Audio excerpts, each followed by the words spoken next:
Das ist das Herzstück der Familie. Hier zu Hause zu sein, da braucht man nicht in den Urlaub zu fahren.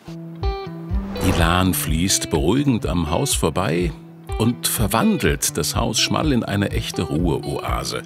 Benannt nach seinem Großonkel und Bauherrn Heinrich Schmall, liegt das Haus von Karl Heinrich Pfeffermann abgeschieden und idyllisch, obwohl es eigentlich nur ein paar Meter Luftlinie von der Gießener Innenstadt entfernt ist.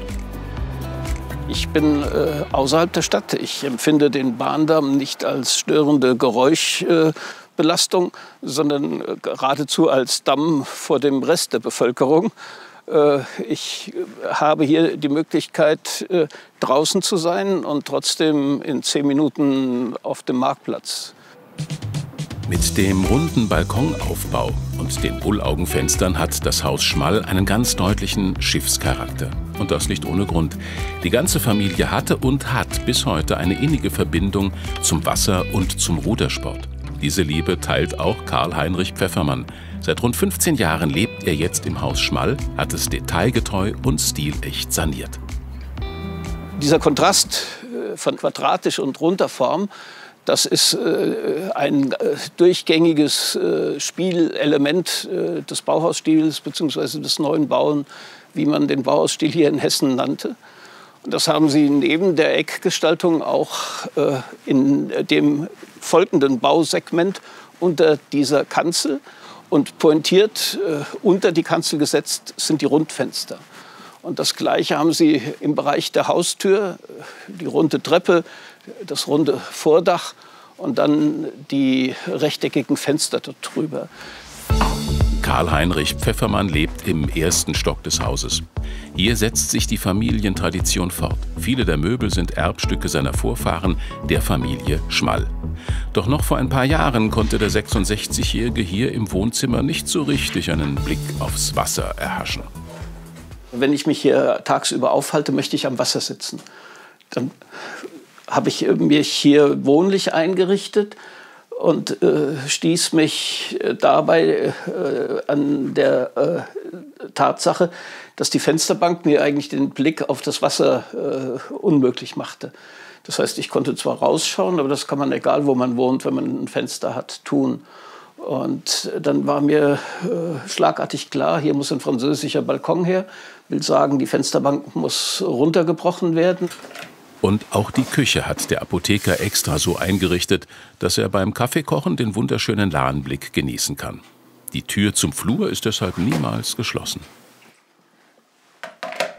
Im Erdgeschoss lebt seit kurzem Ralf Leppert zur Miete. Die direkte Nähe zum Fluss verbindet Wohnen und Freizeit fast nahtlos. Auf das außergewöhnliche Haus ist er auch schon vor vielen Jahren aufmerksam geworden. Während meines Studiums war ich unter anderem drüben auf der anderen Lahnseite und habe die Immobilie gesehen, das Haus gesehen.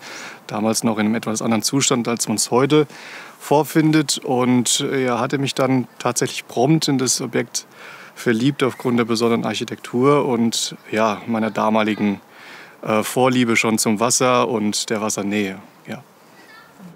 Die außergewöhnliche Architektur des Hauses Schmall blieb lange unbemerkt.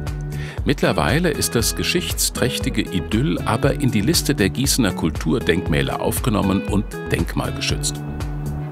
Früher wurde hier Eis aus der Lahn geschlagen und in die Eishallen transportiert, die um 1880 errichtet wurden. Mittlerweile sind die ebenfalls saniert und bewohnt.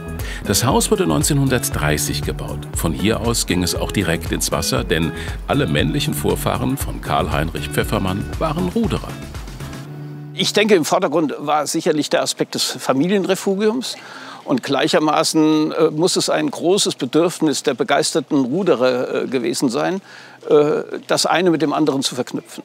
Es war natürlich großartig dann für die Familie, ein solches stadtnahes Freizeit-Domizil zu schaffen, abends nach Feierabend im Sommer oder wie auch immer an die Lahn zu gehen.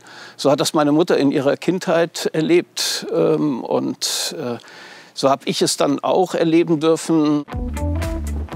Hier sind familiäre Tradition und die Moderne auf eine besonders liebevolle Art zusammengebracht.